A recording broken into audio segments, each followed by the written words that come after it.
I'm Megan Hamilton, and this is the Embracing Enchantment Podcast. Welcome. I'm so glad you're here. I'm so glad I'm here. I'm so glad this is happening. I've been wanting to start a podcast like this for at least since the beginning of 2024. So a little bit about me. I'm very curious about alternative forms of spirituality. I'm a tarot reader. A professional tarot reader. I think my first introduction to all of this stuff was when I was around 18 in high school. I went to a psychic fair with my friend Veronica. And the thing I remember the most was this overwhelming feeling. And all I could think of to describe it is sort of just like tapping into a bunch of different frequencies. And I mean that in a very sort of non-literal way. Really what I felt was overwhelmed. It felt a lot like anxiety, but a little bit different. And Veronica and I used to, play psychic games with each other. And then around that time as well, I had started to use my playing cards to do what we now might call cartomancy. And so I would ask the cards a question, and I would say, even numbers are yes, odd numbers are no. And I would ask a question and then pull a card and see what came up. What I didn't know at the time was that our modern playing cards are built on the structure of tarot. And so for my 23rd birthday, my best friend Jennifer gave me a tarot deck. And if this is your first time listening to this podcast, you should know that if you're curious about stuff that I'm talking about, you can go to the YouTube channel and watch it on video. But I'm also going to describe things for those of us who are visually impaired. And here is the tarot deck that I got for my 23rd birthday. It is a version of the Rider-Waite-Smith tarot deck. That's the one we probably most associate with tarot. It's the one I use for my professional readings. And I started playing around with it. I would find, and maybe you notice this too, if you play around with tarot or oracle, whether you are, curious about it or you sort of use it on the regular, maybe you'll relate to, I would pull it out when I was feeling usually sad, or if I was in the middle of a breakup, or like I wanted to know something about whether or not somebody liked me. That's what I was used tarot for. And in fact, a lot of tarot readers will tell you that is, people come to you for money questions, career questions, love questions. Those are the big ones that come up on the regular. And so that was something I used on and off for many, many years. And then I would say about 7 or 8 years ago, a few things came to be. I realized that I was probably somewhere around the midpoint of my life. I'm 50 now. I just turned 50 on the solar eclipse, and we're in the path of totality where I live. So it was sort of a hilariously big deal as somebody who also is really interested in things like astrology, the sun and the moon. But I realized, okay, if this is the halfway point or thereabouts, I'm actually going to have to take some action on things that I would like to achieve in my life, right? I've always wanted to write a book. Well, that book's not going to get written unless I start it. And I'm like halfway through. And most of us have this. Once you get to a certain point in your life, you think, okay, well, like if this is going to happen, I'm going to have to take action. So I'd always been really interested in the moon in general and moon cycles. And I started to read a little bit more about it. And I read that when the moon is new, it's a great time to manifest, to think about what you'd like to invite in your life. And when the moon is full, it's a great time to release, to let go. What are you ready to give up? What's, this is a common phrase that people use. You probably hear it a lot, but like, what is no longer serving you? And so because the moon is always in the sky. And because it's something that happens regularly, I decided to align with that to keep myself intentional, right? Really lean into, what do I want and what don't I want anymore? So I started combining that with journaling, and I would pull out my journal for you to see because it's actually really cute, the current one I have, but my microphone is resting on it. And so I would journal about what I wanted, and I would journal about what I didn't want. And then that evolved to adding tarot cards into the mix. So I pulled out my tarot cards that I had gotten from my friend Jennifer, and I would use them in combination with journaling, just sort of doing my own thing, not really knowing exactly what I was doing. I always used the book. And then slowly over time, as I became more involved with different tarot practitioners and their different ways of doing this, I developed my own way of doing it. And then in late 2020, I opened up professional tarot readings. And I'm also a speaking coach. I'm also a musician. This stuff is going to come up for sure. But by that point, I had taken several workshops. I'd read a lot of books. I was doing it on the regular. I'd been practicing with friends, and I felt comfortable. I'm also, as a coach, I have a lot of coaching training, and, reading tarot and coaching sort of overlap. So much so, in fact, that I developed a coaching program that involves tarot this year, and recently found out that a lot of people do that. And I'm an Aries, so I like to think that I invented it. I did not. I'm sure of it, but it does work really well together. So going back to why I started this podcast, I'm obviously interested in all of this stuff. I'm interested in symbolism. I'm interested in tarot. I'm interested in psychic abilities. I have become interested in astrology. It is something that doesn't stick with me, so I leave it to the experts because for whatever reason, I just can't keep it in my head. Somebody asked me a few years ago if I would like an Akashic reading, and I was like, I don't know what that is. Sure, let's go for it. I've had Reiki done on me. There's different, human design came up, and I was like, okay, what's that? Let's try that. So there's all of these different forms of what I call meaning making that exist out there, that the more I dove into tarot, the more I became aware of all of these other ways that you essentially, in my eyes, connect with yourself, right? So often we get lost in the shuffle of life, and somebody's like, well, what do you want? And you might say, I don't even know. So this is a way of staying intentional for me. It's making meaning out of life. And listen, 2024 has kicked my ass.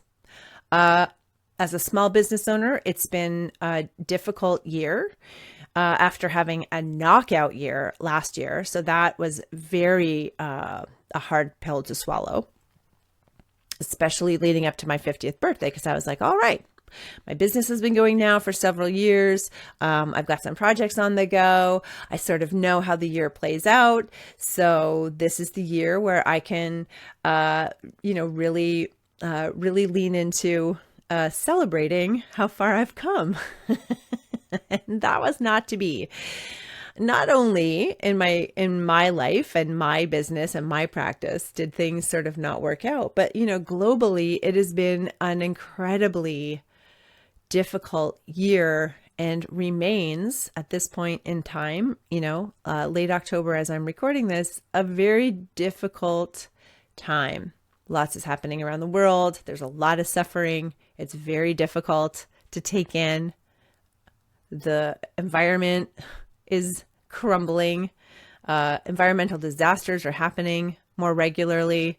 Politically, things are very charged and complicated and frustrating.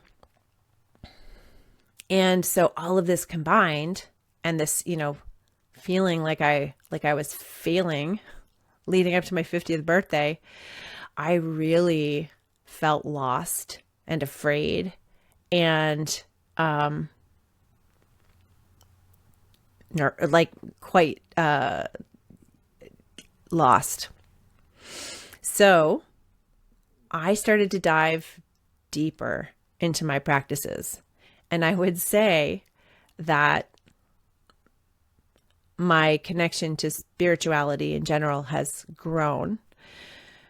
I've learned that I like to make meaning out of things. I like it if I find a feather and I think of that as a sign. I like it if I pull a certain card and I feel like maybe that's my grandmother speaking to me. I like it.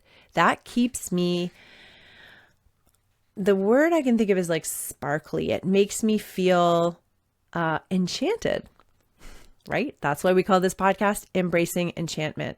How can you bring enchantment into your life during these difficult times to stay connected with yourself, to stay connected to the world, and to keep going and still experience joy, wonder, curiosity? That's why we're here. And one of the things I'm going to do for each of these episodes, they're going to run every 2 weeks. And some of them are going to be solo, me talking about stuff, either talking about a practice that I know a lot about.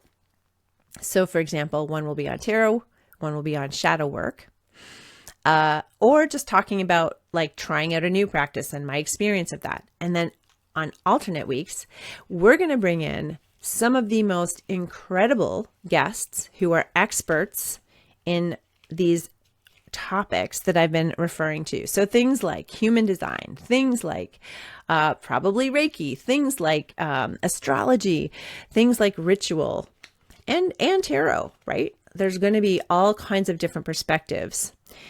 And one of the things I want to do for each episode is pull a tarot card and get us thinking. And so, you know, if you're following along, if you've already decided, yes, this is the podcast that I'm going to want to pay attention to, and you've hit subscribe, thank you. Every time you hear me pulling out a card, maybe you pull out a journal and listen to how I'm describing the card and write down whatever comes up for you. All right. So what's the card we're going to pull?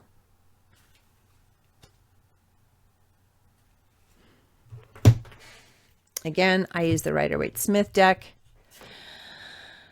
King of Wands. This is actually pretty funny, and you will find out a couple episodes later. King of Wands. Wands are in the minor arcana within tarot. Let me just give you a quick description of this card. We have a king sitting on a throne. He is wearing an orange tunic. He has a yellow cape with salamanders that look like Ouroboros, which is the snake sort of eating its tail.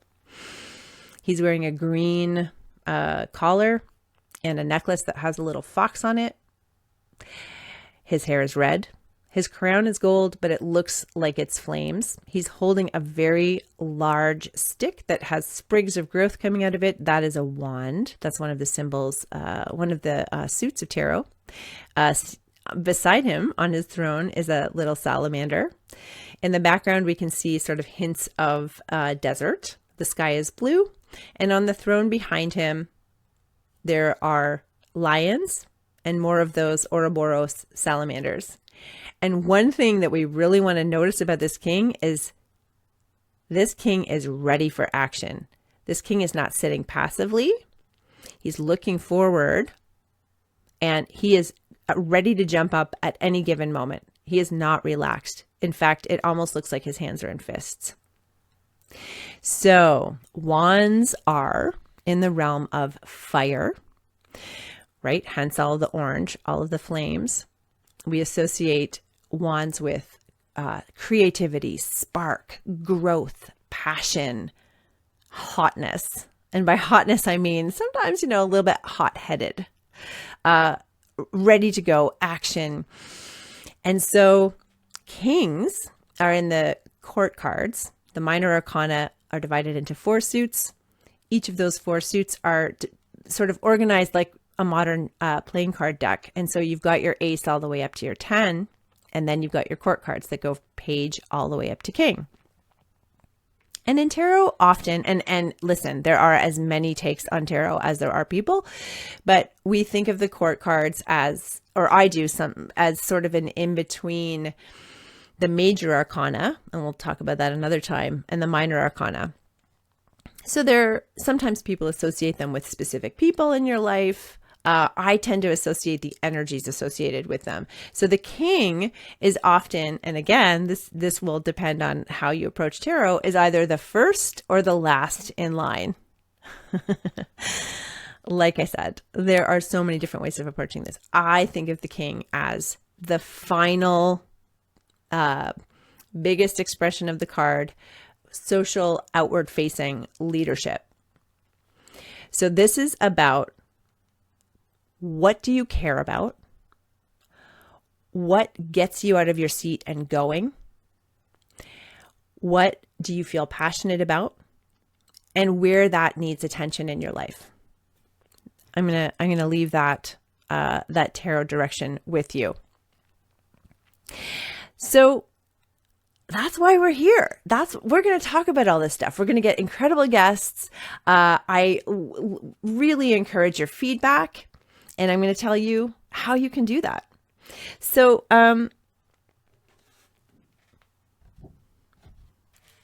we have some very exciting episodes coming up about shadow work, tarot, human design, shamanism, and honestly, so much more. I have the very good fortune of being in touch with some absolutely incredible world experts on this stuff. And not only that, they are beautiful humans. And I cannot wait to introduce them to you. So you can find all of the information and takeaways from today's episode in the show notes or at embracingenchantment.com. Please subscribe, follow wherever you get your podcasts. And we would love it if you'd leave a review, or even better, a voice note. Even best, help us spread the word. I'm going to put all of the information at the bottom about how to tag me, how to find me, how we can connect. And until then, I'm so glad you're on this journey with me, and here's to building an enchanted life. See you later.